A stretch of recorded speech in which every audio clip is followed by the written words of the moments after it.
Hey guys, it's Barb from Halfway to Sane, where we'll be doing true crime all the time. So glad to have you here to spend some time with us.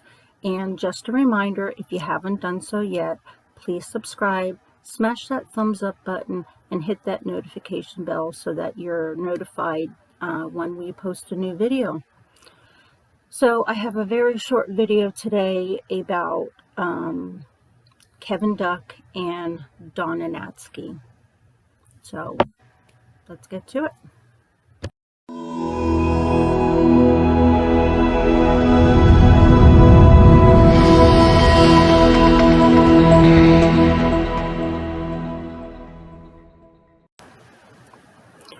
So Donna Smith Natzke was a 46-year-old lady living in Hot Springs Village, Arkansas.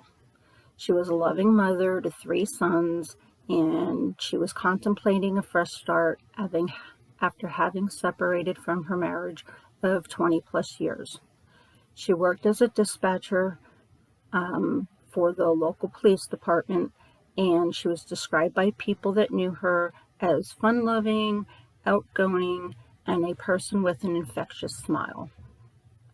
At the time, she was dating Kevin Duck, who was actually 18 years younger than she was. On December 21st, 2011, the couple headed to a party that they were invited to. They had left the party sometime after 10 p.m. Sadly, that was the last time that anyone seen Donna alive. She was reported missing by her family on December 23rd, and a search party ensued. Her car was found burned in the Ouachita National Forest in Hot Springs, Arkansas, but there was no sign of her inside the vehicle. A few days later, on December 31st, her naked body was found in a pond about 5 miles away from where the car was burned.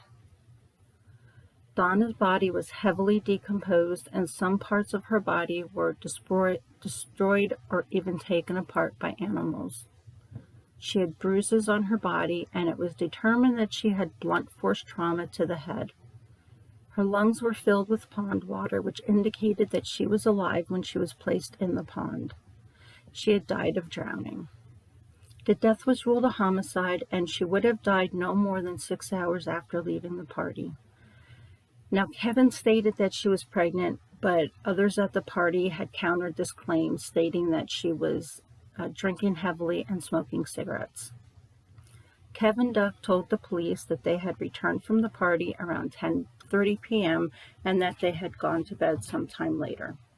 He said that when he woke up the next day, both Donna and her car were gone, and he told police about her absence on December 22nd, but was told that a missing person report could not be filed because he was not a relative. But there were a lot of incidents that the investigators were suspicious about Kevin. One of Donna's friends texted her the day after the party, was worried about her, stating that she had seen Kevin pushing Donna out the door at the party. She received an odd text a few hours later, which stated that Donna had taken a pain pill and was tore up. Kevin's employer reported that he was late for work the next day after Donna's disappearance and did not have an active part in the search efforts.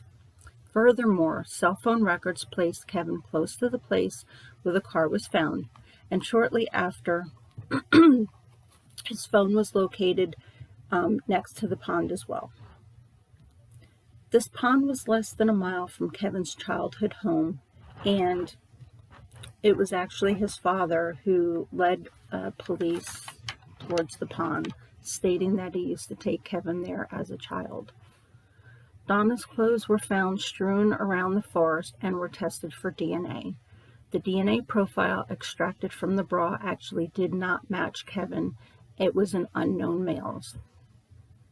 After considerable delays, Kevin stood trial in March of 2017.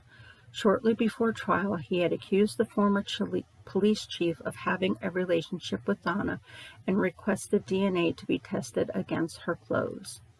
The former chief provided his sample voluntarily, and he was ruled out. At the trial, the circumstantial case relied heavily on witness testimonies and cell phone evidence. Kevin's second wife testified that Kevin was abusive during their relationship and had hit her and their daughter on more than one occasion. She also stated that he had once dragged her out of the home while she was pregnant, drove her out somewhere, and left her there to find her own way home. The testimonies and the evidence presented were enough to convict Kevin. The jury deliberated for almost 4 hours before finding him guilty of first-degree murder. In 2017, he was sentenced to life in prison without the possibility of parole. And later, he told reporters that his conviction was a mistake. Donna's son choked up at the sentencing phase as he read a tribute to his mother on behalf of all the sons. He said the worst experience of our life was trying to act like everything was okay on Christmas back in 2011, trying to open gifts and enjoy our time together when we were all hurting inside. Thankfully, as per prison records, Kevin remains incarcerated at the Varner unit in Gould, Arkansas.